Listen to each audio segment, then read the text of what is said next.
to some extent.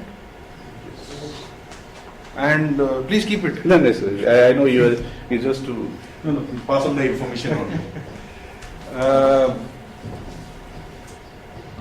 Would the size of the currency note make a difference? Suppose I had told you that it is 1,000 rupees, then maybe more number of you would have been motivated.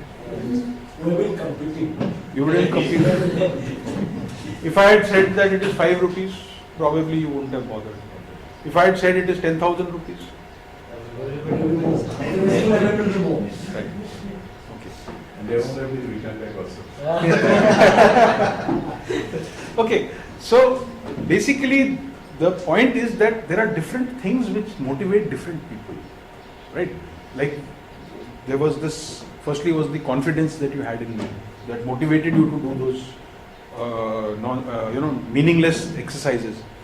Then some people even were willing to continue to do it even when they knew that there is no meaning, because they had some respect or they had some value.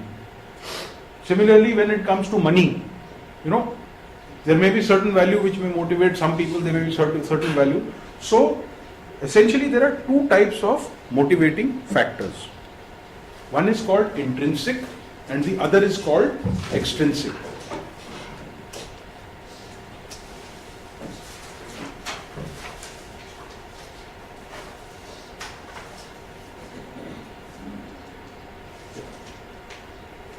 So what exactly is motivation?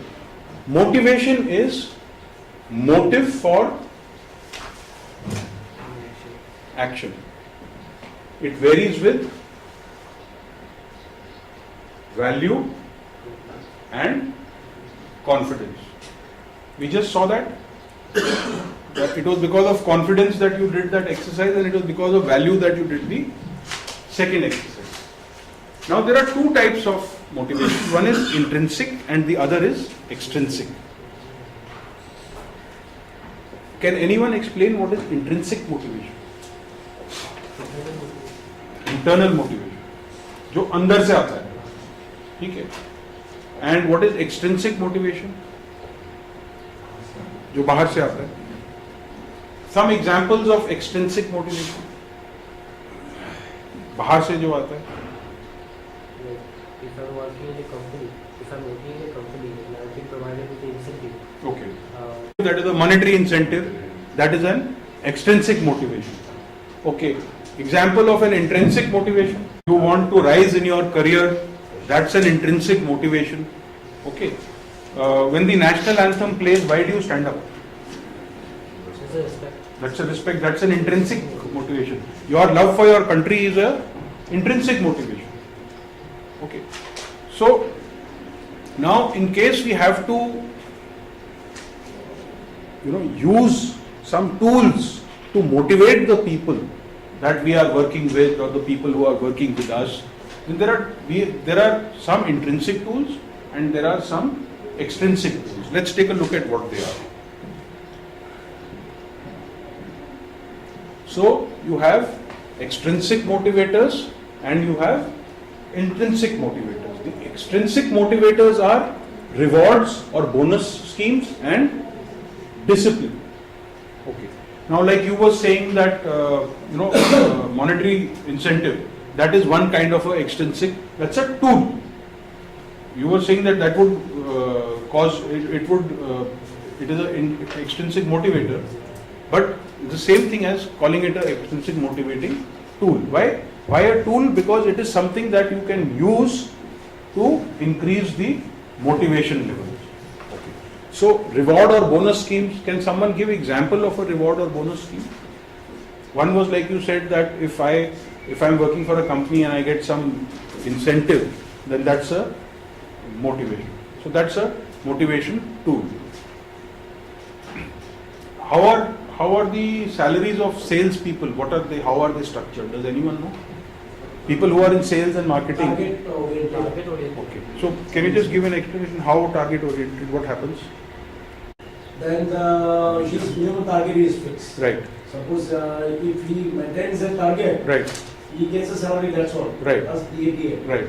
But if he achieve the target, some increased target is given. If he achieve, then this much percentage Right. based on the sales volume. Right, right. So has everyone understood that your basic component is fixed as per your target? If I am doing something, if I'm bounded by a rule, I know that if this happens, if somebody else is causing the boundary and somebody else will be bounded by doing something, so definitely I'll be motivated. But yes, like the way I'm trying to explain it is like if I'm doing something in a company and another person is doing the same thing, okay.